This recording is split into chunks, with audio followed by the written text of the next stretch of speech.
તો ઇન્ડિયાએ જ્યારે ઓપરેશન સિંદૂર શરૂ કર્યું અને દુનિયાને એની માહિતી આપી તો આ બે વિરાંગનાઓએ આપી.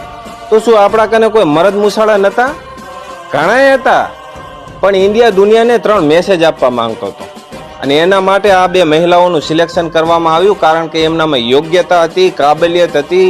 અને આ પાકિસ્તાન વાળાના આતંકવાદીઓને એ બધાએ શું ઇન્સ્ટાગ્રામમાં રીલું જોતા હોય, એટલે એમના માઇન્ડમાં એવું હતું કે ભારતની બેનું દીકરીઓ તો આમ કમર હલાવે, ખંભા હલાવે, ઠુમક ઠુમક જાણતે નાચવા વાળી છે.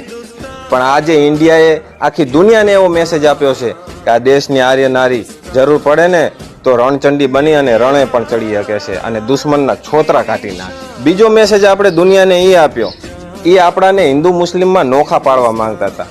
પણ આજે આ દુનિયાની સામે આ બે મહિલાઓ, એમના નામ સોફિયા કુરેશી અને વ્યોમિકા સિંઘ, એ આપણી યુનિટી દર્શાવે છે, આપણી એકતાની દર્શન